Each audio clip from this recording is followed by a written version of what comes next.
Hi guys, professor here.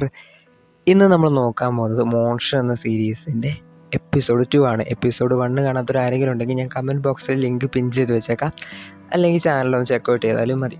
Okay, അപ്പോൾ നമുക്ക് നേരെ സ്റ്റോറിയിലേക്ക് പോകാം. സ്റ്റോറിയിലേക്ക് പോകുന്നതിന് മുമ്പ് ഈ ചാനൽ ആദ്യമായിട്ട് കാണുന്ന കൂട്ടുകാരെല്ലാവരും ചാനലൊന്ന് സബ്സ്ക്രൈബ് ചെയ്ത് ബെൽ ബട്ടൺ ആളിലൊക്കെ ഇട്ട് വെക്കാം. ഓക്കെ, എന്നാലേ ഞാൻ അടുത്തടുത്തിരുന്ന എപ്പിസോഡൊക്കെ നിങ്ങൾക്ക് പെട്ടെന്ന് നോട്ടിഫിക്കേഷനായിട്ട് കിട്ടുള്ളൂ. അപ്പോൾ നമുക്ക് നേരെ സ്റ്റോറിയിലേക്ക് പോകാം. കഴിഞ്ഞ എപ്പിസോഡിൻ്റെ ലാസ്റ്റ് എന്താ കാണിച്ചതെന്ന് വെച്ചാൽ, നമ്മുടെ അങ്കിളിൻ്റെ കയ്യിൽ നിന്ന് രക്ഷപ്പെടാൻ വേണ്ടി ഹീറോ ഒരു പാലത്തിൽ നിന്ന് വെള്ളത്തിലേക്ക് ചാടുന്നതായിട്ടാണ് കാണിച്ചത്. ഓക്കെ, നമ്മുടെ അങ്കിളിനെ കഴിഞ്ഞ എപ്പിസോഡിൽ നമ്മൾ ആൻറ്റിയുടെ ഹസ്ബൻഡ് എന്നാണ് വിളിച്ചിരുന്നത്. ഇനി മുതൽ അങ്കിളെന്ന് തന്നെ പറയാം. അങ്കിളിൻ്റെ കയ്യിൽ നിന്ന് രക്ഷപ്പെടാൻ വേണ്ടി ഹീറോ വെള്ളത്തിലേക്ക് ചാടിയല്ലോ. ഹീറോ വെള്ളത്തിലേക്ക് ചാടിയതിന് ശേഷം അങ്കിളിൻ്റെ ബോഡി ഗാർഡോട് പറയുന്നുണ്ട്, ഹീറോനെ പറ്റി അന്വേഷിക്കേണ്ട ആവശ്യമില്ല, എന്താണ് ഹീറോ മരിച്ചു കാണും, കാരണം കണ്ണ് കാണാത്തതുകൊണ്ട് ഹീറോ എന്തായാലും മരിച്ചു കാണുമെന്ന് പറയുന്നുണ്ട്. അവിടെ നിന്ന് സീൻ കട്ട് ചെയ്ത അടുത്ത് തന്നെ കാണിക്കുന്നത് നമ്മുടെ ഹീറോ അടുത്ത ദിവസം രാവിലെ വേസ്റ്റൊക്കെ ഇടുന്നൊരു സ്ഥലത്ത് കണ്ണ് തുറക്കുന്നതാണ്. ഇതുവരെയാണ് നമ്മൾ ഫസ്റ്റ് എപ്പിസോഡിൽ കണ്ടത്. ഇനി ഹീറോ എങ്ങനെയാണ് നമ്മുടെ അങ്കിളിനെ റിവെഞ്ച് എടുക്കുന്നതും നമ്മുടെ ഹീറോയിനെ എന്ത് പറ്റിയെന്നുള്ളതും നമുക്ക് ഈ എപ്പിസോഡിലൂടെ നോക്കാം. എപ്പിസോഡിൻ്റെ സ്റ്റാർട്ടിങ്ങിൽ തന്നെ അങ്കിളും ആ അഫെയർ പെണ്ണും കൂടി ഒരു ഹോട്ടലിൽ ടൈം സ്പെൻഡ് ചെയ്യുന്നതാണ് കാണിക്കുന്നത്. ഓക്കെ, അവിടേക്ക് നമ്മുടെ അഫെയർ പെണ്ണിൻ്റെ പൊളിറ്റീഷ്യൻ വരുന്നുണ്ട്. ഓക്കെ, നമ്മുടെ അഫെയർ പെണ്ണിൻ്റെ അച്ഛനാണ് ആ പൊളിറ്റീഷ്യൻ വന്നത്. നമ്മുടെ അഫെയർ പെണ്ണിനെ കണ്ട് അഫെയർ പെണ്ണ് ആകെ ഷോക്കായിട്ട് അഫെയർ പെണ്ണ് അങ്കിളുടെ പിന്നിൽ പോയി നിൽക്കുന്നുണ്ട്. അപ്പോൾ പൊളിറ്റീഷ്യൻ പറയുന്നുണ്ട്, നീ കുറച്ചിട്ടും പുറത്ത് വെക്ക്, അങ്കിളായിട്ട് കുറച്ച് കാര്യങ്ങൾ സംസാരിക്കാനുണ്ടെന്ന് പറഞ്ഞിട്ട് നമ്മുടെ പൊളിറ്റീഷ്യൻ അങ്കിളോട് ചോദിക്കുന്നുണ്ട്, നീ മറ്റേ ലോയർ അല്ലേ, നിൻ്റെ വൈഫ് മരിച്ചിട്ട് എത്ര ദിവസമായി ചോദിക്കുന്നുണ്ട്. അതിൽ നമ്മുടെ അങ്കിൾ പറയുന്നുണ്ട്, 1 മാസമായി. അപ്പോൾ എൻ്റെ പെണ്ണുമായിട്ട് നിനക്ക് എത്ര ദിവസത്തെ റിലേഷൻ ഉണ്ടോ ചോദിക്കുമ്പോൾ 3 വർഷമായിട്ട് ഞങ്ങൾ റിലേഷൻ ഉണ്ട് എന്ന് നമ്മുടെ അങ്കിൾ പറയുന്നുണ്ട്. അത് കേട്ടതും നമ്മുടെ പൊളിറ്റീഷ്യന് നല്ല രീതിക്ക് ദേഷ്യം വരുന്നുണ്ട്. നല്ല രീതിക്ക് ദേഷ്യം വന്നിട്ട് എന്താ ചെയ്യണമെന്ന് വെച്ചാൽ, നമ്മളുടെ അങ്കിളുണ്ടല്ലോ, അങ്കിളിനെ പിടിച്ചിട്ട് നല്ലത് കൊടുക്കുന്നുണ്ട്. അപ്പോൾ കൊടുത്തു കഴിഞ്ഞിട്ട് അങ്കിള് നല്ലത് കിട്ടിയിട്ട് അങ്കിള് തിരിച്ച് എണീറ്റിട്ട് പൊളിറ്റീഷ്യനോട് ചോദിക്കുന്നുണ്ട്, നിങ്ങൾക്ക് എൻ്റെ മേളിലുള്ള ദേഷ്യമൊക്കെ പോയെങ്കിൽ ഞാനൊരു ഡീല് സംസാരിക്കാം, അതിന് നിങ്ങൾ ഓക്കെ പറയാനും പറയുന്നുണ്ട്. എന്താ അങ്കിള് പറയണതെന്ന് വെച്ചാൽ, നിങ്ങളുടെ നിങ്ങളുടെ മോളാണ് എൻ്റെ വൈഫിനെ കൊന്നത്, പക്ഷെ അത് അറിയാണ്ട് പറ്റിയൊരു കയ്യബദ്ധമാണ്, പക്ഷേ ഇതൊക്കെ ഞാൻ പുറത്ത് വിടണ്ടെന്നുണ്ടെങ്കിൽ നിങ്ങൾ എനിക്ക് ഹെൽപ്പ് ചെയ്യണം, കാരണം നിങ്ങൾക്ക് ഇപ്പോൾ അവിടുത്തെ വലിയൊരു പൊളിറ്റീഷ്യൻ ഒരിത് ഇനി നടക്കുന്നുണ്ട്, തിരഞ്ഞെടുപ്പ് പോലെ നടക്കുന്നുണ്ട്. അപ്പോൾ അതിൽ ആൾക്ക് നിൽക്കണമെന്നുണ്ടെങ്കിൽ ആൾ ഓക്കെ പറയണമല്ലോ. അപ്പോൾ അതിനു വേണ്ടി പറയുകയാണ്, ഭീഷണിപ്പെടുത്തണം നമ്മുടെ അങ്കിള്. അപ്പോൾ ആളും വേറെ വഴിയൊന്നും ഇല്ലാത്തത് കൊണ്ട് ഓക്കെ പറയുന്നുണ്ട്. അതിൽ അങ്കിൾ പറയുന്നുണ്ട്, നിങ്ങളും വലുതായ നിങ്ങൾ നിങ്ങൾ വലിയ രാഷ്ട്രീയക്കാരനാകുമ്പോൾ നിങ്ങൾ എൻ്റെ പക്ഷത്ത് നിൽക്കണം, അല്ലെങ്കിൽ ഞാൻ ഈ കാര്യങ്ങൾ അപ്പോൾ തന്നെ പുറത്ത് പറയും എന്ന് പറയുന്നുണ്ട്. അവിടുന്ന് സീൻ കട്ട് ചെയ്ത നമ്മുടെ ഹീറോയാണ് കാണിക്കുന്നത്. ഹീറോ കഴിഞ്ഞ എപ്പിസോഡിൽ കണ്ടതാണല്ലോ, ഹീറോ ഒരു വേസ്റ്റ് ഒക്കെ ഇടുന്ന സ്ഥലത്ത് നിന്ന് കണ്ണ് തുറക്കുന്നത്. അതിനുശേഷം ഹീറോ 5 വർഷങ്ങൾക്ക് ശേഷമാണ് പിന്നെ കാണിക്കുന്നത്. ആ ഹീറോ ആകെ മാറിയിട്ടുണ്ട്, കാരണം അത്രയും വലിയ കോടീശ്വരൻ പെട്ടെന്ന് ഒരു ഭിക്ഷക്കാരൻ എന്നൊരു സ്റ്റേജിലേക്ക് എത്തുമ്പോൾ ഉള്ള മാറ്റമുണ്ടല്ലോ, ഹീറോൻ്റെ രൂപവും കാര്യങ്ങളെല്ലാം മാറിയിട്ടുണ്ട്. ഹീറോ ഇപ്പം എന്താ ചെയ്യണമെന്നുള്ളത് നമുക്ക് നോക്കാം കേട്ടോ. അപ്പോൾ ഹീറോ ഈ മെട്രോ ഒക്കെ സ്റ്റേഷൻ ഉണ്ടല്ലോ, അതിനെയൊക്കെ താഴെയായിട്ടുള്ളൊരു സ്ഥലത്താണ് ഹീറോ ജീവിക്കുന്നത് ഇപ്പോൾ. അങ്ങനെ ജീവിച്ചിങ്ങനെ മുന്നോട്ട് പോവുകയാണ്. കാരണം ഹീറോ കുറച്ചായിട്ട് കാശൊക്കെ ചേർത്ത് വെക്കുകയാണ്. അത് കൂടെ പോണ ടൈമിൽ ഹീറോ നമ്മുടെ അസിസ്റ്റൻറ്റിനെ ഇടിക്കുകയാണ്. കാരണം ഹീറോയ്ക്ക് കണ്ണ് കാണാത്തതുകൊണ്ട് അസിസ്റ്റൻ്റ് ആരാന്നറിയില്ല. അപ്പോൾ അസിസ്റ്റൻറ്റ് സോറി ചോദിക്കുകയാണ്. അപ്പോൾ ആ വോയിസ് കേട്ടപ്പോൾ നമ്മുടെ ഹീറോയ്ക്ക് മനസ്സിലായി അത് നമ്മുടെ അസിസ്റ്റൻ്റ് ആണെന്ന് മനസ്സിലായി. അപ്പോൾ ഹീറോ ചോദിക്കുന്നുണ്ട്, നീ അസിസ്റ്റൻ്റ് പെണ്ണാണോ എന്ന് ചോദിക്കുന്നുണ്ട്. അപ്പോൾ അസിസ്റ്റൻറ്റ് എന്തൊക്കെയോ അസിസ്റ്റൻറ്റ് പെണ്ണിൻ്റെ മുഖത്ത് എന്തൊക്കെയോ ഒരു പേടി കാരണം അസിസ്റ്റൻറ്റ് അല്ല ഞാനല്ല എന്ന് പറഞ്ഞിട്ട് അവിടുന്ന് പോകുന്നുണ്ട്. കാരണം അസിസ്റ്റൻറ്റ് കൊണ്ട് എന്താ പ്രശ്നം എന്നുള്ളത് നമുക്ക് പോകുമ്പോഴേ അറിയുള്ളൂ, കഥ മുന്നോട്ട് പോകുമ്പോൾ. അപ്പോൾ ഞാനല്ല എന്ന് പറഞ്ഞിട്ട് അസിസ്റ്റൻറ്റ് പോകുന്നത്, നിങ്ങൾക്ക് ആൾ മാറിയതാകും എന്ന് പറഞ്ഞിട്ട് നമ്മുടെ അസിസ്റ്റൻറ്റ് അവിടെ നിന്ന് പോകുകയാണ്. ഓക്കെ, അവിടെ നിന്ന് പോയതിന് ശേഷം നമ്മുടെ ഹീറോയും വിചാരിക്കും, അപ്പോൾ മാറിയതായിരിക്കും എന്ന് വിചാരിച്ചിട്ട് നമ്മുടെ ഹീറോയും നിൽക്കുകയാണ്. അപ്പോൾ ഹീറോ അത് കഴിഞ്ഞിട്ട് ഹീറോയിൻ്റെ അന്നത്തെ ഡേറ്റ് എല്ലാ ദിവസവും ഹീറോയ്ക്ക് ഒരേപോലെ തന്നെയാണ്. അപ്പോൾ അത് കഴിഞ്ഞിട്ട് ഹീറോ പോവുകയാണ്. അപ്പോൾ ശരി സോറിയൊക്കെ പറഞ്ഞിട്ട് നമ്മുടെ ഹീറോ അവിടെ നിന്ന് പോവുകയാണ്. അപ്പോൾ അവിടെ നിന്ന് കട്ട് ചെയ്ത ഹീറോ അന്ന് രാത്രി ഒരു സ്ഥലത്തിരുന്നിട്ട് ഇങ്ങനെ ഭിക്ഷാടനം നടത്തുകയാണ്.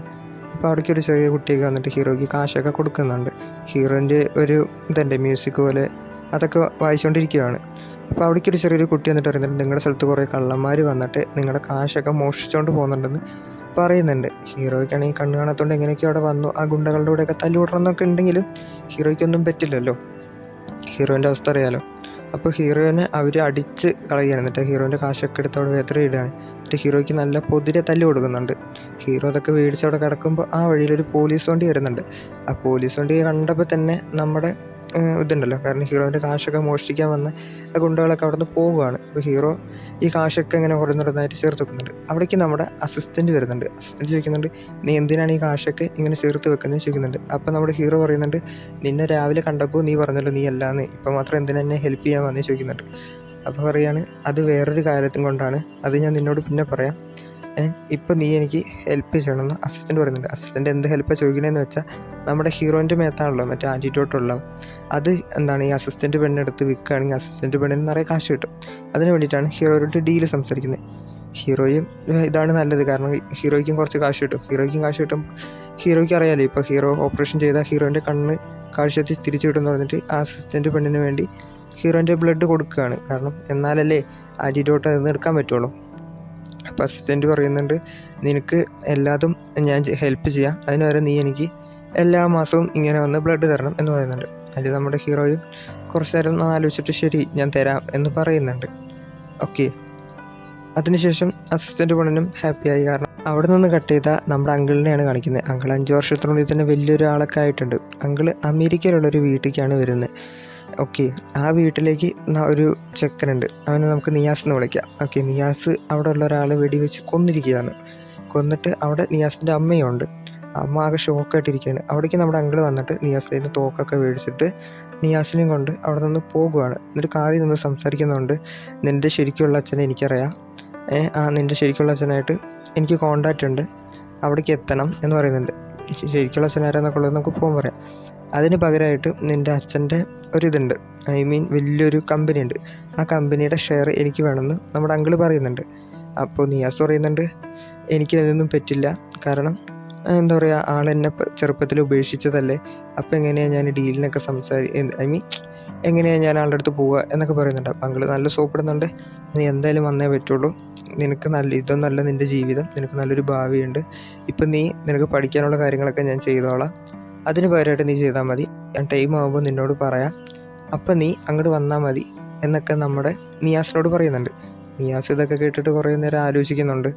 വേറെ വഴിയൊന്നുമില്ലാത്തതുകൊണ്ട് നിയാസ് ഓക്കെ പറയുന്നുണ്ട്. ഇത് കേട്ട് അങ്കിൾ, ശരി നീ നല്ല തീരുമാനമാണ് എടുത്തത്, അതുകൊണ്ട് നിനക്ക് വേണ്ടതെല്ലാം ഞാൻ ചെയ്തോളാം എന്ന് നമ്മുടെ നിയാസിനോട് പറയുന്നുണ്ട്. നിയാസും ശരി ഓക്കെ ഞാൻ ചെയ്തോളാം, പക്ഷെ നിങ്ങൾ പറഞ്ഞ പോലെ ചെയ്തില്ലെങ്കിൽ എന്താ പറയുക, പിന്നെ എൻ്റെ സ്വഭാവം മാറും, എന്നെക്കുറിച്ച് നിങ്ങൾക്ക് നല്ലതുപോലെ അറിയില്ല എന്നെനിക്കറിയാം, എന്നാലും എൻ്റെ കയ്യിലുള്ള കാര്യങ്ങളൊക്കെ വെച്ചിട്ട് ഞാനിതൊക്കെ പുറത്തു വിടും.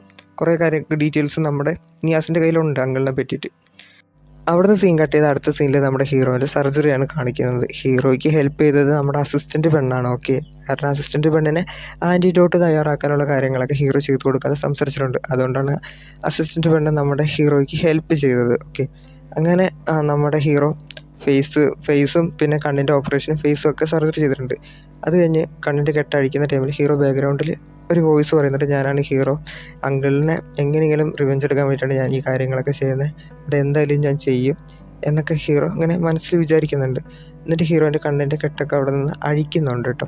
അവിടെ നിന്ന് സീൻ കട്ട് ചെയ്ത് അടുത്ത സീനിൽ കാണിക്കുന്ന 5 വർഷത്തിന് ശേഷം നമ്മുടെ ഹീറോ അമേരിക്കയിൽ പോയിട്ട് ആരും കാണാണ്ട് ജീവിക്കുകയാണ്. അവിടെ പോയിട്ട് കുറേ പഠിച്ച് നല്ല ഇൻ്റലിജൻ്റ് ആയിട്ട് ഇതാക്കി ജീവിക്കുന്നുണ്ട്. എന്നിട്ട് ഹീറോ എങ്ങനെയെങ്കിലും റിവെഞ്ച് എടുക്കാൻ വേണ്ടിയിട്ടാണ് ട്രൈ ചെയ്യുന്നത്. നമ്മുടെ അങ്കിളാണെങ്കിൽ ഇപ്പോൾ കൊറിയയിലുള്ളൊരു വലിയൊരു കമ്പനിയിൽ വലിയൊരു സ്റ്റേജിലാണ് ഇപ്പോൾ ഉള്ളത്. നമ്മുടെ ഹീറോ എങ്ങനെ വിചാരിച്ചാലും അങ്കിളിൻ്റെ അവിടേക്ക് എത്താൻ പറ്റില്ല. എന്നാലും നമ്മുടെ ഹീറോ എങ്ങനെയെങ്കിലും അങ്കിളിനെ റിവെഞ്ച് എടുക്കുന്നൊക്കെ വിചാരിച്ചുകൊണ്ടിരിക്കുന്നത്. ആ പൊളിറ്റീഷ്യൻ ആണെങ്കിൽ തന്നെ ഇപ്പോൾ വലിയ ആളായി, അങ്കിളിനാണ് ഫുൾ സപ്പോർട്ടും. അങ്കിളാണെങ്കിൽ ആ കമ്പനിയിൽ വലിയൊരു ആളായി. അപ്പോൾ അങ്കിളുടെ അടുത്തും പിന്നെ ആ വില്ലൻ ആ കമ്പനിയിൽ തന്നെ ഉള്ളതാണ്. അപ്പോൾ ഇവരുടെ അടുത്ത് എത്തണമെങ്കിൽ നമ്മുടെ ഹീറോ എങ്ങനെയെങ്കിലും ആ കമ്പനിയിൽ പോയി ചേരണം. ആ കമ്പനിയിൽ ചേരാൻ വേണ്ടിയിട്ടാണ് ഇപ്പോൾ ഹീറോ പ്ലാൻ ചെയ്യുന്നത്. എന്താണെന്ന് വെച്ചാൽ ആ കമ്പനിയിൽ ഇപ്പോൾ ഒരു വലിയൊരു ഓഫീസറായിട്ട് കുറച്ച് പേരെ സ്ഥലത്ത് ചെയ്യുന്നുണ്ട്. അതിൽ പങ്കെടുക്കാനാണ് നമ്മുടെ ഹീറോയുടെ തീരുമാനം. അങ്ങനെ ഹീറോ തീരുമാനിച്ചിരിക്കുമ്പോൾ നമ്മുടെ അസിസ്റ്റൻറ്റ് പെണ്ണ് വിളിക്കുന്നുണ്ട്. കാരണം ഹീറോയും അസിസ്റ്റൻ്റ് പെണ്ണ് ഇപ്പോഴും നല്ല കമ്പനിയാണ്. അപ്പോൾ ഹീറോയിനെ വിളിച്ചിട്ട് അങ്ങനെ ചെയ്യണം ഇങ്ങനെ ചെയ്യണം എന്നൊക്കെ പറയുന്നുണ്ട്. അപ്പോൾ നമ്മുടെ ഹീറോ ചോദിക്കുന്നുണ്ട്, നിങ്ങൾ ഹീറോയിനെ പറ്റി അന്വേഷിച്ചോ, അവളിപ്പോൾ ജീവനോടെ ഉണ്ടോ, എന്താണ് അവളുടെ ഡീറ്റെയിൽസ് എന്നൊക്കെ ചോദിക്കുന്നുണ്ട്. അസിസ്റ്റൻ്റ് പെണ്ണ് ആകെ ഷോക്കായിട്ടായിരിക്കുന്നത്. കാരണം അസിസ്റ്റൻ്റ് പെണ്ണ് വിചാരിച്ചിരിക്കുന്നത് ഹീറോയിൻ മരിച്ചു പോയെന്നാണ്. അവിടെ സീൻ കട്ട് ചെയ്ത് അടുത്ത സീനിൽ നമ്മുടെ ഹീറോയിനാണ് കാണിക്കുന്നത്. ഹീറോയിനാണെങ്കിൽ അവിടെ ഒരു മെമ്മറിയൽ പ്ലേസിലാണ് ഉള്ളത്. അവിടെ ഹീറോയിൻ്റെ അച്ഛൻ്റെ ഫോട്ടോ വെച്ചിട്ടുണ്ട്. അപ്പോൾ തന്നെ നമുക്ക് മനസ്സിലാക്കാം ഹീറോയിനെ രക്ഷിക്കാൻ വേണ്ടി ഹീറോയിൻ്റെ അച്ഛൻ സ്വന്തം ജീവൻ കളഞ്ഞു എന്നുള്ളത്.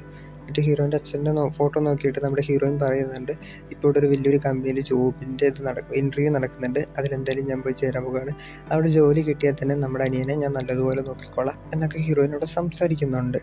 അടുത്ത സീനിൽ നമ്മുടെ നിയാസിനെയാണ് കാണിക്കുന്നത്. നിയാസ് USA നിന്ന് പഠിത്തമൊക്കെ കഴിഞ്ഞ് കൊറിയയിലേക്ക് വന്നിട്ടുണ്ട്. നിയാസ് ആ വലിയ കമ്പനിയുടെ ഓണറിൻ്റെ രണ്ടാമത്തെ മകനാണ്. പക്ഷേ അത് ആൾക്കറിയില്ല. നിയാസ് ഇവിടെ കൊറിയയിലേക്ക് വന്നിട്ട് അങ്കിളിനോട് പറയാണ്ടാണ് വന്നിരിക്കുന്നത്.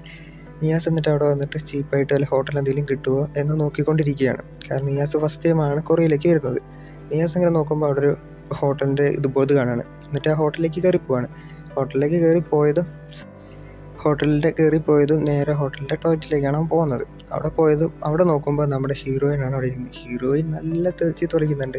ഇവിടെ ഒരാളുള്ളത് എനിക്ക് കണ്ണ് കണ്ടൂടെ, നേരെ തുറന്നിട്ട് കയറി വരികയാണ് എന്നൊക്കെ ചോദിക്കുന്നുണ്ട്. അപ്പോൾ ഇനി ഞാനെന്താ ചെയ്യുക, എനിക്കറിയില്ലല്ലോ എന്ന് പറയുന്നുണ്ട് നിയാസ്. അപ്പോൾ പുറത്ത് ഒരിത് കാണിച്ചു കൊടുക്കുകയാണ്, ഇവിടെ ഡോറ് റിപ്പയറാണ് എന്ന് ഇവിടെ എഴുതി വെച്ചിട്ടുണ്ടല്ലോ എന്ന് പറയുന്നുണ്ട്. അപ്പോൾ നമ്മുടെ നിയാസ് ചോദിക്കുന്നുണ്ട്, നീയാണ് ഈ ഹോട്ടലിൻ്റെ ഓണർ എന്ന് ചോദിക്കുന്നുണ്ട്. അപ്പം നമ്മുടെ ഹീറോയിൻ ആണെന്ന് പറയാൻ നിൽക്കുമ്പോഴാണ് അപ്പുറത്തുനിന്ന് വേറൊരാൾ പറയുക, ഇവിടെ പൈപ്പ് എന്താ കേടേണ്ടി വന്ന് നോക്കാൻ പറയുക. അപ്പോഴാണ് നമ്മുടെ നിയാസിനെ മനസ്സിലാവുന്നത് ഹീറോയിൻ അവിടെ ജോലി ചെയ്യുകയാണെന്നുള്ളത്. പാർട്ട് ടൈം ആയിട്ട് ജോലി ചെയ്യുന്നത് അവിടെയാണെന്ന് മനസ്സിലായി. എന്നിട്ട് അടുത്ത ദിവസം രാവിലെയാണ് കാണിക്കുന്നത്. അടുത്ത ദിവസം രാവിലെ തന്നെ നമ്മുടെ നിയാസ് ആ വലിയ കമ്പനിയിലേക്ക് വരികയാണ്. എന്നിട്ട് അവിടെ സെക്യൂരിറ്റി ചോദിക്കുന്നുണ്ട്, നീ ആരാണെന്നൊക്കെ ചോദിക്കുന്നുണ്ട്. അപ്പോൾ ആൾ പറയുന്നുണ്ട്, ഞാൻ ഈ കമ്പനിയുടെ ഒരാളാണ് എന്നൊക്കെ നിയാസ് നമ്മൾ പറയുന്നുണ്ട്. നിയാസ് പറഞ്ഞിട്ട് ഇയാൾക്ക് വലിയ വിശ്വാസമൊന്നുമില്ല. അപ്പോഴാണ് അവിടേക്ക് കമ്പനിയുടെ ഓണർ വരുന്നത്. അപ്പോൾ ബോഡിഗാർഡ് നേരെ പോവുകയാണ്. നിയാസ് ഇത് നോക്കുന്നുണ്ട്. അപ്പോൾ അങ്ങനെ നോക്കിക്കൊണ്ടിരിക്കുമ്പോഴാണ് നിയാസ് കാണുന്നത് അവിടേക്ക് നിയാസിൻ്റെ ശരിക്കുള്ള അച്ഛൻ വരുന്നത്. ശരിക്കും ഇയാളുടെ രണ്ടാമത്തെ മകനാണ് നിയാസ്. പക്ഷേ ആൾക്കതറിയില്ല. കൂടെ നമ്മുടെ അങ്കിളും ഉണ്ട്. അങ്കിള് നോക്കി വരുമ്പോൾ നമ്മുടെ നിയാസിനോട് കാണുകയാണ്. നിയാസിനെ കണ്ടത് നമ്മുടെ അങ്കിളാകെ ഷോക്കാവുകയാണ്. എന്നിട്ട് നേരെ നിയാസിൻ്റെ അടുത്തേക്ക് വരികയാണ്. നിയാസിൻ്റെ അടുത്ത് വന്നിട്ട് പറയുകയാണ്, നീ എന്തിനാ ഇപ്പം ഇങ്ങോട്ട് വന്നേ, ഞാൻ പറഞ്ഞിട്ടില്ല, ഞാൻ പറഞ്ഞാൽ മാത്രമേ നിങ്ങൾ വരാൻ പാടുള്ളൂ എന്നൊക്കെ പറഞ്ഞില്ലേ എന്ന് ചോദിക്കുന്നുണ്ട് നിയാസിനോട്. നിയാസ് പറയുന്നുണ്ട്, എൻ്റെ പഠിത്തമൊക്കെ കഴിഞ്ഞു, അതാ ഞാൻ ഇങ്ങോട്ട് വന്നേ, എൻ്റെ അച്ഛനെ കാണാനാണ് വന്നതെന്നൊക്കെ പറയുന്നുണ്ട്. നീ എന്തായാലും കറക്റ്റ് ടൈമിലാണ് വന്നത്. ഇപ്പോൾ ഈ കമ്പനിയിലേക്ക് ഒരു ഇൻ്റർവ്യൂ പോലെ നടക്കുന്നുണ്ട്, അതിലെന്തായാലും ഞാൻ നിന്നെ സെലക്ട് ചെയ്യാം. അങ്ങനെ സെലക്ട് ചെയ്താൽ നിനക്ക് എങ്ങനെയും കമ്പനിയിൽ കയറി പറ്റാൻ പറ്റും. അതുവഴി നിൻ്റെ അച്ഛനെ മീറ്റ് ചെയ്ത് നിൻ്റെ കാര്യങ്ങളൊക്കെ പറയാനും എന്നൊക്കെ പറ്റും. അങ്ങനെ നമ്മുടെ അങ്കിൾ പറഞ്ഞു കൊടുക്കുന്നുണ്ട്. അതിൽ നമ്മുടെ നിയാസ് ശരി, അങ്ങനെയാണെങ്കിൽ അങ്ങനെ ചെയ്യാം എന്ന് പറയുന്നുണ്ട് കേട്ടോ. അങ്ങനെ പറഞ്ഞ നിയാസിൻ്റെ അടുത്ത് പറയുന്നുണ്ട്, നീ വേഗം ആ ഇൻ്റർവ്യൂവിന് തയ്യാറായിക്കോളാൻ വേണ്ടി നിയാസിനോട് പറയുന്നുണ്ട്. നിയാസ് ശരി, ഓക്കെ, ഞാൻ ഇങ്ങനെ ചെയ്തോളാം, കമ്പനിയിലേക്ക് ഇൻ്റർവ്യൂവിന് സെറ്റ് ആയിക്കോളാം എന്നൊക്കെ നിയാസും പറയുന്നുണ്ട്. നിയാസും ചെറിയ പുള്ളിയൊന്നല്ല കേട്ടോ, അത്യാവശ്യം നല്ല നോളജൊക്കെ ഉള്ളോളാം. അവിടുന്ന് സീൻ കട്ട് ചെയ്ത് അടുത്ത സീനിൽ തന്നെ കാണിക്കുന്നത് നമ്മുടെ വലിയ കമ്പനിയിലേക്കുള്ള ഇൻ്റർവ്യൂ നടക്കുന്നൊരു എക്സാം ഉണ്ട്. ഇൻ്റർവ്യൂവിന് മുമ്പായിട്ട് ആ എക്സാമിൽ കുറേ പേര് വരുന്നുണ്ട്. അവിടേക്ക് തന്നെ നമ്മുടെ ഹീറോയും വരുന്നുണ്ട്. ഹീറോയിനെ കൊണ്ടാക്കുന്നത് നമ്മുടെ അസിസ്റ്റൻ്റ് പെണ്ണാണ്. ഓക്കെ, അപ്പോൾ ഹീറോ പുറത്തിറങ്ങിയത് ഒരു പെണ്ണിൻ്റെ മേത്ത് ഇരിക്കുകയാണ്. ആ പെണ്ണാണെങ്കിൽ വേറെ ആരുമല്ല, പെണ്ണ് നമ്മുടെ ഹീറോയിനാണ്. ഹീറോയിൻ എണീറ്റ് നിന്ന് ചോദിക്കുന്നുണ്ട്, നിനക്കെന്താ കണ്ണ് കാണല്ലേ, നോക്കിയാന്നോ എന്നൊക്കെ ചോദിക്കുന്നുണ്ട്. ഈ വോയിസ് കേട്ടത് നമ്മുടെ ഹീറോയ്ക്ക് മനസ്സിലായി അത് ഹീറോയിൻ ആണെന്ന്. പക്ഷേ എന്താ പറയുക, ഹീറോ കണ്ടിട്ടില്ലല്ലോ ഇതിനു മുമ്പ് ഹീറോയിനെ. അതുകൊണ്ട് കണ്ണ് കാണാത്തതുകൊണ്ട് ഹീറോ ഇതിനു മുമ്പ് ഹീറോയിനെ കാണാത്തതുകൊണ്ട് ഹീറോയ്ക്ക് ഡൗട്ട് മാത്രമാണുള്ളത്. അതേ സ്ഥലത്തേക്ക് തന്നെ നമ്മുടെ നിയാസ് വരുന്നുണ്ട് കേട്ടോ. നിയാസ് വന്നതും ഹീറോയിനെ വേറൊരു പേര് വിളിക്കുന്നത്. കാരണം ഹീറോയിൻ്റെ വേറെ പേരൊക്കെ മാറ്റിയിട്ടാണ് ഹീറോയിൻ ഇവിടെ ജീവിക്കുന്നത്. വേറൊരു പേര് വിളിച്ചിട്ട് പറയുന്നുണ്ട്, നീ എന്തെന്നെ വിട്ടിട്ട് വന്നേ എന്നൊക്കെ ചോദിക്കുന്നുണ്ട്. അപ്പോൾ ഹീറോയിൻ പറയുന്നുണ്ട്, ഒരേ അപ്പാർട്ട്മെൻറ്റിൽ താമസിക്കുന്നതുകൊണ്ട് നിന്നെയും കൂടെ വിളിച്ചിട്ട് നടക്കണോ എന്നൊക്കെ ചോദിക്കുന്നുണ്ട്. ഹീറോയും വിചാരിക്കും, അപ്പോൾ ഇത് പെണ്ണ് വേറെ ആയിരിക്കും, കാരണം പേര് വേറെ അല്ലായിരുന്നോ, അപ്പോൾ എനിക്ക് മാറിപ്പോയതായിരിക്കും എന്ന് ഹീറോയും വിചാരിക്കുന്നുണ്ട്. എന്നിട്ട് അവർ എല്ലാവരും എക്സാമിന് പോകുന്നുണ്ട്. ഓക്കെ, ഹീറോയും നമ്മൾ അങ്ങനെ വിചാരിച്ചിട്ടാണ് എക്സാമിന് പോണത്. എന്നാലും ഹീറോയ്ക്ക് ഒരു ചെറിയ ഡൗട്ട് ഉണ്ട്. കാരണം ഇത് ഹീറോയിനാണോ എന്നുള്ളതാണ് ഹീറോയിൻ്റെ ഡൗട്ട്. പക്ഷെ പേര് വേറെയാണെന്നുള്ളത് കൊണ്ട് തന്നെ ഹീറോ അത് മൈൻഡ് ആക്കുന്നില്ല. എന്നിട്ട് അവരെല്ലാവരും നേരെ എക്സാമിൻ്റെ സെൻറ്ററിലേക്കാണ് പോകുന്നത്. ഓക്കെ, എക്സാം സെൻറ്ററിലാണെങ്കിൽ എല്ലാവരും നല്ല രീതിക്ക് എക്സാം എഴുതിക്കൊണ്ടിരിക്കുകയാണ്. അതിൽ നമ്മുടെ നിയാസിനാണെങ്കിൽ അങ്കിൾ ഓൾറെഡി നിയാസിനെ ക്വസ്റ്റ്യൻ പേപ്പറൊക്കെ കൊടുത്തിട്ടുണ്ട്. അതുകൊണ്ട് നിയാസ് പെട്ടെന്ന് ആൻസറൊക്കെ എഴുതുകയാണ്. അപ്പോൾ ഹീറോയും ചെറിയ പുള്ളിയൊന്നുമല്ല, നമ്മുടെ ഹീറോയും പെട്ടെന്ന് എണീക്കാനാണ്. അപ്പോൾ ഇവരുടെ പാസ്റ്റിൽ തന്നെ എന്താ പറയുക, എക്സാമൊക്കെ എഴുതി കഴിഞ്ഞു. അങ്ങനെ പുറത്തു വരികയാണ്. ഹീറോ വരുമ്പോൾ അവിടെ ഒരു പെണ്ണ് നിൽക്കുന്നുണ്ട്. ഇവരെ നമുക്ക് റിസ എന്ന് വിളിക്കാം. ഓക്കെ, റിസയോട് ചോദിക്കുന്നുണ്ട്, നീ വേണമെങ്കിൽ കുട കൊണ്ടുപോയിക്കോ എന്ന് നമ്മുടെ ഹീറോ പറയുന്നുണ്ട്. അപ്പോൾ റിസ ഒന്നും പറയാണ്ട് നമ്മുടെ ഹീറോയിനൊന്ന് നോക്കിയിട്ട് റിസ നേരെ അവിടെ നിന്ന് ഓടിപ്പോവുകയാണ്. അവിടേക്ക് നമ്മുടെ നിയാസ് വരുന്നുണ്ട്. നിയാസ് വന്നിട്ട് ചോദിക്കുന്നുണ്ട്, നീ എന്താ പെണ്ണുങ്ങളെ മാത്രമേ കുടയിൽ കയറ്റുള്ളൂ, ഞങ്ങളെയൊന്നും കയറ്റില്ലെന്ന് ചോദിച്ചിട്ട് നേരെ രണ്ടുപേരും ഒരുമിച്ച് പോകുന്നുണ്ട്. നമ്മുടെ ഹീറോയ്ക്കാണെങ്കിൽ നല്ല ദേഷ്യം വരുന്നുണ്ട് നിയാസിനെ നോക്കിയിട്ട്. പക്ഷെ ഒന്നും പറഞ്ഞില്ല. അടുത്ത സീനിൽ നമ്മുടെ ഹീറോയിനെയാണ് കാണിക്കുന്നത്. എക്സാമിൻ്റെ റിസൾട്ടൊക്കെ വന്ന് നമ്മുടെ ഹീറോയിനൊക്കെ എങ്ങനെയൊക്കെയോ പാസ്സായി. അപ്പോൾ അതിൻ്റെ സന്തോഷമാണ് അവിടെ കാണുന്നത്. അവിടെ കരയൊക്കെ ചെയ്യുന്നുണ്ട് അവിടെ കിടന്നിട്ട്. അപ്പോൾ അടുത്ത സീനിൽ തന്നെ കാണിക്കുന്നത് നമ്മുടെ വില്ലനും അങ്കിളൊക്കെ ആയിട്ടുള്ളൊരു മീറ്റിംഗ് ആണ്. അവിടെ ഒരാൾ വന്ന് പറയുന്നുണ്ട്, നമ്മുടെ കമ്പനി നശിപ്പിക്കാൻ വേണ്ടി ആരെങ്കിലും സ്പൈ ആയിട്ട് ഇതിൽ വരാൻ ചാൻസ് ഉണ്ട്, കാരണം ഇൻ്റർവ്യൂവിൽ വരാൻ ചാൻസ് ഉണ്ട്. അതുകൊണ്ട് നമുക്ക് മറ്റേ ഹാർട്ട് ബീറ്റ് ടെസ്റ്റ് ചെയ്തിട്ട് സത്യമാണോ കള്ളാണോ എന്ന് പറയുന്ന ഹാർട്ട് ബീറ്റ് വെച്ച് നോക്കാൻ പറ്റുമല്ലോ. അപ്പോൾ അങ്ങനെ വെച്ചിട്ട് നമുക്ക് ഇൻ്റർവ്യൂ നടത്താമെന്ന് പറയുന്നുണ്ട്. ഇത് കേട്ടിട്ട് അങ്കിളിന് നല്ല ഷോക്ക് ആകുന്നുണ്ട്. കാരണം മറ്റേ നമ്മുടെ നിയാസിനെ കൊണ്ടുവന്ന അങ്കിളാണല്ലോ. നിയാസ് അങ്ങനെ സത്യം പറഞ്ഞാൽ തീർന്നില്ലേ. അവിടെ നിന്ന് കട്ട് ചെയ്ത അടുത്ത സീനിൽ തന്നെ കാണിക്കുന്നത് നമ്മുടെ ഇൻ്റർവ്യൂവിനുള്ള സെലക്ഷനാണ് കാണിക്കുന്നത്. ഇൻ്റർവ്യൂ നടക്കുന്ന ദിവസം അവിടെ നമ്മുടെ എല്ലാവരും വന്നിട്ടുണ്ട്. അപ്പോൾ അവർക്കൊക്കെ വേണ്ടി ഇന്നാണ് ഇൻ്റർവ്യൂ. അപ്പോൾ ഇൻ്റർവ്യൂവിന് സ്റ്റാർട്ടിങ്ങിൽ തന്നെ നമ്മുടെ റിസയാണ് പോകുന്നത്. റിസ നേരെ പോയിരുന്നത് അവിടെ ഇൻ്റർവ്യൂ ചോദിക്കുന്ന ആൾ സ്റ്റാർട്ട് ചെയ്യുന്നുണ്ട് കേട്ടോ. അതിന് ചോദിക്കുന്നുണ്ട്, നിനക്ക് എന്താണ് ദേശഭക്തി കൂടുതലല്ലേ ചോദിക്കുന്നുണ്ട്. അപ്പോൾ ആണ് അതേന്ന് പറയുന്നുണ്ട്. അപ്പോൾ മറ്റേ ലൈറ്റ് ട്വിറ്റർ ഓക്കെ അങ്ങനെയാണ് അതിന് പറയുക. മറ്റേ ഹാർട്ടൊക്കെ വെച്ചിട്ട് സത്യമാണ് തെളിയിക്കുന്നത്. അപ്പോൾ അതിൽ കറക്റ്റാണെന്ന് പറഞ്ഞു വരുന്നുണ്ട്. അപ്പോൾ നീ എന്തിനാണ് ഈ കമ്പനി ചൂസ് ചെയ്തതെന്ന് ചോദിക്കുന്നുണ്ട്. അതിൽ നമ്മുടെ റിസ പറയുന്നുണ്ട്, ഇത് വളർന്നു വരുന്നൊരു കമ്പനി ആയതുകൊണ്ട് ഈ കമ്പനി വളരുമ്പോൾ രാജ്യവും വളരുമല്ലോ, അതുകൊണ്ട് എനിക്ക് ഈ കമ്പനിയിൽ ജോലി ചെയ്യാൻ താല്പര്യമുള്ളതുകൊണ്ടാണ് ഞാൻ വന്നേ എന്ന് റിസ പറയുന്നുണ്ട്. അപ്പോൾ ഡെയിലി ട്വിറ്ററിൽ അത് സത്യമാണെന്ന് പറഞ്ഞു വരുന്നുണ്ട്. അടുത്ത സീനിൽ നമ്മുടെ ഹീറോയിനാണ് കാണിക്കുന്നത്. ഹീറോയിൻ വന്നത് നല്ല ടെൻഷനായിട്ടാണ് ഇരിക്കുന്നത്. കാരണം ഹീറോയിൻ്റെ നെയിമൊക്കെ മാറ്റിയിട്ടാണല്ലോ ഹീറോയിൻ ഇവിടെ വന്ന് ജോലി ചെയ്യുന്നത്. അപ്പോൾ ഹീറോയിൻ ജോലി ചെയ്യാൻ വേണ്ടി വന്നത്. അപ്പോൾ ഹീറോയിനോട് ചോദിക്കുന്നുണ്ട്, നീ എന്തുകൊണ്ടാണ് ഈ ജോലി തിരഞ്ഞെടുത്ത് ചോദിക്കുന്നുണ്ട്. അപ്പോൾ ഹീറോയിൻ പറയുന്നുണ്ട്, ഞാൻ കാശിന് വേണ്ടിയിട്ടാണ് ഇത് തിരഞ്ഞെടുത്തത് എന്ന് പറയുന്നുണ്ട്. അപ്പോൾ മറ്റേ ലൈറ്റ് ട്വിറ്ററിൽ അത് ശരിയാണെന്ന് പറഞ്ഞ് വരുന്നുണ്ട്. അപ്പോൾ അത് ശരിയായി. അപ്പോൾ അങ്കിള് ഹീറോയിനെ കണ്ടിട്ട് നമ്മൾ ഇതിനു മുമ്പ് മീറ്റ് ചെയ്തിട്ടുണ്ടോ എന്ന് ചോദിക്കുന്നുണ്ട്. കാരണം അങ്കിളും ഹീറോയിന് മുമ്പ് മീറ്റ് ചെയ്തിട്ടുണ്ടല്ലോ. അപ്പോൾ അതിന് മുമ്പ് എവിടെയെങ്കിലും വെച്ച് മീറ്റ് ചെയ്തിട്ടുണ്ടോ ചോദിക്കുന്നുണ്ട്. അപ്പോൾ ഹീറോയിനാണെങ്കിൽ കള്ളം പറയാൻ പറ്റില്ല. അതുകൊണ്ട് ഹീറോയിൻ പറയുന്നുണ്ട്, ഞങ്ങൾ മീറ്റ് ചെയ്തിട്ടുണ്ട്, നിങ്ങളൊരു ലോയർ അല്ലേ, നിങ്ങളെ കോട്ടി വെച്ച് ഞാൻ കുറേ വട്ടം കണ്ടിട്ടുണ്ട് എന്ന് പറയുന്നുണ്ട് അങ്കിളിനോട്. അപ്പോൾ അതും ശരിയാണെന്നാണ് ലൈറ്റ് ട്വിറ്ററിൽ കാണിക്കുന്നത്. അടുത്ത് തന്നെ ചോദിക്കുന്നുണ്ട്, നിൻ്റെ അച്ഛൻ മരിച്ചുപോയി ഇല്ലേ എന്ന് ചോദിക്കുന്നുണ്ട്. അപ്പോൾ ഹീറോയിൻ പറയുന്നുണ്ട്, അതെ എൻ്റെ അച്ഛൻ മരിച്ചുപോയി. എന്താണെന്ന് വെച്ചാൽ നമ്മുടെ ഹീറോയിനെ രക്ഷിക്കാൻ വേണ്ടി സ്വന്തം ജീവൻ തന്നെ ഹീറോയിൻ്റെ അച്ഛൻ കളഞ്ഞിട്ടുണ്ടല്ലോ. അപ്പോൾ അതൊക്കെ ഹീറോയിൻ ആലോചിച്ച് നോക്കിയിട്ട്, ശരിയാണ്, എൻ്റെ അച്ഛൻ മരിച്ചുപോയി, അതുകൊണ്ട് എൻ്റെ അനിയനെ നോക്കേണ്ടത് ഞാനാണ്. അപ്പോൾ എൻ്റെ നല്ലൊരു ജോലി കിട്ടിയാലേ എൻ്റെ അനിയനെ നല്ലപോലെ നോക്കാൻ പറ്റുള്ളൂ എന്നൊക്കെ ഹീറോയിൻ പറയുന്നുണ്ട്. അടുത്ത സീനിൽ തന്നെ നമ്മുടെ നിയാസാണ് അവിടേക്ക് വരുന്നത്. നിയാസ് വന്നതും നമ്മുടെ അങ്കിളിന് നല്ല രീതിക്ക് ടെൻഷൻ ഉണ്ട്. കാരണം നിയാസ് അങ്ങനെ സത്യം പറഞ്ഞാൽ എല്ലാം തീർന്നില്ലേ. അപ്പോൾ നിയാസിനെ നോക്കി ഫസ്റ്റ് തന്നെ ചോദിക്കുന്നുണ്ട്, നീ നല്ലപോലെ പുറത്തല്ലേ, US നീ പഠിച്ചത്, അപ്പോൾ ഇവിടെ വന്ന് ഈ ഒരു കമ്പനിയിൽ ജോലി ചെയ്യാനുള്ള കാരണം എന്താണെന്ന് ചോദിക്കുന്നുണ്ട്. അങ്ങനെ ചോദിക്കുമ്പോൾ നമ്മുടെ നിയാസ് പറയുന്നുണ്ട്, ഞാൻ എൻ്റെ അച്ഛനെ റിവെഞ്ച് എടുക്കാൻ വേണ്ടിയിട്ടാണ് ഇവിടെ വന്ന് ജോലി ചെയ്യുന്നത്. കാരണം എൻ്റെ അച്ഛനെ ചെറുപ്പത്തിൽ തന്നെ ഉപേക്ഷിച്ച് പോയി, എൻ്റെ അമ്മയും മരിച്ചുപോയി, അതുകൊണ്ട് എൻ്റെ അച്ഛൻ എങ്ങനെയെങ്കിലും റിവെഞ്ച് എടുക്കാൻ വേണ്ടിയാണ് ഞാൻ ഇവിടെ ഈ കമ്പനിയിൽ വന്ന് ജോലി ചെയ്യുന്നത് എന്ന് പറയുന്നുണ്ട്. അപ്പോൾ നിൻ്റെ അച്ഛനെ റിവെഞ്ച് എടുക്കാൻ വേണ്ടി തന്നെയാണോ എന്ന് ചോദിക്കുന്നുണ്ട്. കാരണം നമ്മുടെ വില്ലൻ അവിടെ ഉണ്ട്. കണക്ക് പറഞ്ഞ് വരികയാകുമ്പോൾ നമ്മുടെ വില്ലൻ്റെ ശരിക്കുള്ള അനിയനായിട്ടാണ് നമ്മുടെ നിയാസ് വരിക. അപ്പോൾ നിയാസ് പറയുന്നത് ശരിയാണ്, ഞാൻ അതിന് തന്നെയാണ് വേണ്ടി വന്നത് എന്ന് നിയാസ് അവിടുന്ന് പറഞ്ഞ് അങ്ങനെ അവന് ഈ കമ്പനിയിൽ സെലക്ട് ആകുവാണ്. കാരണം എല്ലാം കറക്റ്റാണല്ലോ.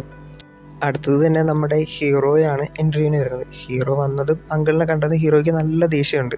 കാരണം അങ്കിളിനെ എങ്ങനെയും റിവെഞ്ച് എടുക്കാൻ വേണ്ടിയിട്ടാണല്ലോ നമ്മുടെ ഹീറോ ഈ കമ്പനിയിലേക്ക് തന്നെ ജോയിൻ ചെയ്തത്. അപ്പോൾ അത് ഫസ്റ്റ് തന്നെ നമ്മുടെ വില്ലൻ ചോദിക്കുന്നുണ്ട്, നിൻ്റെ നെയിമിൽ എന്തോ ഒരു പ്രശ്നമുണ്ടല്ലോ എന്ന് ചോദിക്കുന്നുണ്ട്. കാരണം ഹീറോ പേരൊക്കെ മാറ്റിയിട്ടാണ് വന്നിരിക്കുന്നത്. അപ്പോൾ ഹീറോ പറയുന്നുണ്ട്, ചെറുപ്പത്തിൽ തന്നെ ഞാൻ ഓൾമോസ്റ്റ് മരിച്ചു പോയതാണ്, അപ്പോൾ അതിൽ നിന്ന് എങ്ങനെയൊക്കെ റിക്കവർ ചെയ്ത് വന്നു. അപ്പോൾ ഞാൻ റിക്കവർ ചെയ്ത് വന്നപ്പോൾ എനിക്ക് മനസ്സിലായത് എൻ്റെ നെയിമാണ് എൻ്റെ പ്രശ്നം എന്ന് മനസ്സിലായതുകൊണ്ടാണ് ഞാൻ എൻ്റെ നെയിം മാറ്റിയത് എന്ന് പറയുന്നുണ്ട്. അപ്പോൾ അതും മറ്റേ ലൈറ്റ് ട്വിറ്ററിൽ ശരിയാണെന്ന് പറഞ്ഞ് വരുന്നുണ്ട്. അങ്ങനെ അതിൽ നമ്മുടെ ഹീറോ സെലക്ട് ആവുകയാണ്. അടുത്തത് തന്നെ ഇവരൊരു ട്രെയിനിങ്ങിന് വേണ്ടി വേറൊരു സ്ഥലത്തേക്കാണ് കൊണ്ടുപോകുന്നത്. അവിടേക്ക് പോകാൻ വേണ്ടി എല്ലാവരും ബസ്സിലൊക്കെ കയറി.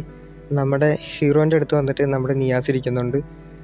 പിന്നെ നമ്മുടെ അതിൻ്റെ ഓപ്പോസിറ്റ് തന്നെ നമ്മുടെ ഹീറോയിന് ഇരിക്കുന്നുണ്ട്. ഇവരൊക്കെ നല്ല ഹാപ്പിയാണ്, കാരണം സെലക്ട് ആയല്ലോ. അപ്പം നമ്മുടെ നിയാസ് ഹീറോയിനെ തന്നെ നോക്കിയിരിക്കുന്നുണ്ട്. ഹീറോ ചോദിക്കുന്നുണ്ട്, നീ എന്തിനാണ് എന്നെ തന്നെ നോക്കിയിരിക്കുന്നത് എന്ന് ചോദിക്കുന്നുണ്ട്. അപ്പോൾ നിയാസ് പറയുന്നുണ്ട്, ഞാൻ അവിടെ നിന്നെ തന്നെ നോക്കിയെന്ന് ചോദിക്കുന്നുണ്ട്.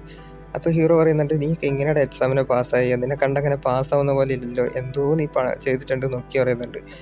നമ്മുടെ നിയാസ് പറയുന്നുണ്ട്, നോക്കിക്കോ, ഇതിൽ ഞാനായിരിക്കും ടോപ്പ് വരിക, കണ്ടോന്നറിയും. അപ്പോൾ ഹീറോ പറയുന്നുണ്ട്, അതൊന്നും എനിക്ക് നോക്കണമല്ലോ എന്നിട്ട് ഹീറോ അങ്ങോട്ട് തിരിഞ്ഞിരിക്കുന്നുണ്ട്. അങ്ങനെ ഇവർ ഒരടി ഉണ്ടാക്കി നേരെ അവരുടെ സ്ഥലത്തേക്ക് വന്നു. അവിടെ വന്ന് നോക്കിയപ്പോഴാണ് മറ്റേ ബിഗ് ബോക്സിലെ വീട് പോലെയാണ് ഇരിക്കുന്നത്. അപ്പോൾ നമ്മുടെ ഹീറോയിൻ ചോദിക്കുന്നുണ്ട്, ഇവിടെയാണോ ബോയ്സും ഗേൾസും എല്ലാവരും ഒരുമിച്ച് താമസിക്കേണ്ടതെന്ന് ചോദിക്കുന്നുണ്ട്. അപ്പോൾ അവർ പറയുന്നുണ്ട്, എല്ലാവരും ഇവിടെ തന്നെയാണ് താമസിക്കേണ്ടത്, ബാത്റൂം മാത്രം വേറെ ആയിരിക്കും എന്ന് പറയുന്നുണ്ട്. അപ്പോൾ അത് കേട്ടിട്ട് അവരെല്ലാവരും നിൽക്കുന്നുണ്ട്. എന്നിട്ട് പറയുന്നുണ്ട് 4 മണിക്ക് ഒരു മീറ്റിംഗ് ഉണ്ട്, ക്ലാസ് ഉണ്ട്. അപ്പോൾ അതിനെല്ലാവരും പെട്ടെന്ന് തന്നെ റെഡി ആയിട്ട് വരാൻ പറയും. അപ്പോൾ എല്ലാവരും റെഡി ആയിട്ട് ആ ക്ലാസ്സിന് വന്നേക്കാണ്. അവിടെ വന്ന് നോക്കുമ്പോൾ അവിടെ എല്ലാവരും വന്നിട്ടുണ്ട്. അവിടേക്കാണ് നമ്മുടെ ഈ കമ്പനിയുടെ ഒരു മാനേജർ വരുന്നുണ്ട്. മാനേജർ വന്നിട്ട് പറയുന്നുണ്ട്, ഇത് ഒരു ഷാഡോ ഏജൻറ്റ് ജോബിലേക്കാണ് നിങ്ങളെല്ലാവരും അപ്ലൈ ചെയ്തിരിക്കുന്നത്. അപ്പോൾ ഈ ട്രെയിനിങ്ങിൽ എല്ലാം നോക്കും, നിങ്ങളുടെ ഫിസിക്കലും മെൻ്റലായിട്ടുള്ള ഹെൽത്ത് എല്ലാം നോക്കും, എന്നിട്ടാണ് സെലക്ട് ചെയ്യുള്ളൂ.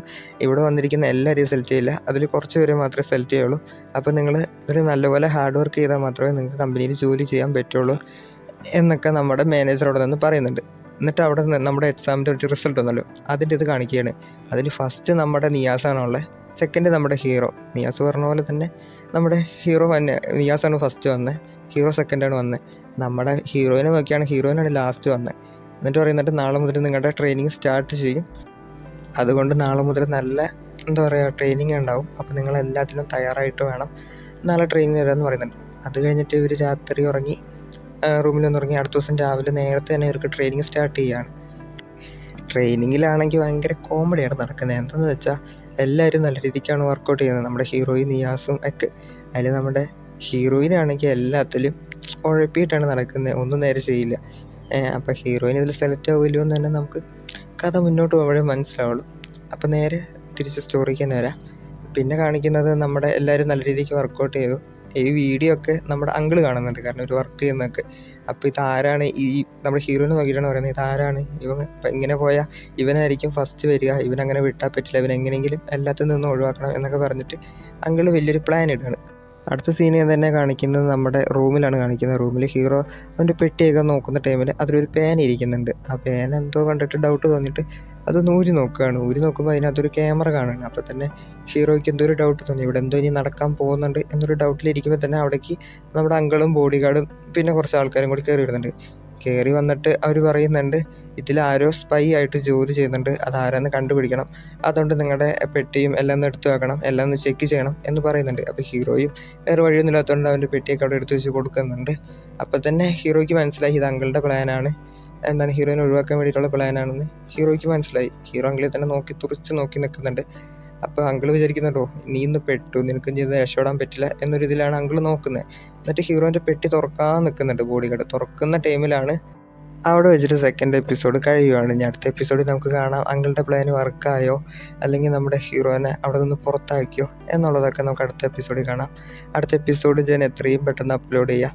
അപ്പോൾ ഇതുവരെ വീഡിയോ കണ്ടിരുന്ന എല്ലാവർക്കും താങ്ക്സ്. ഓക്കെ.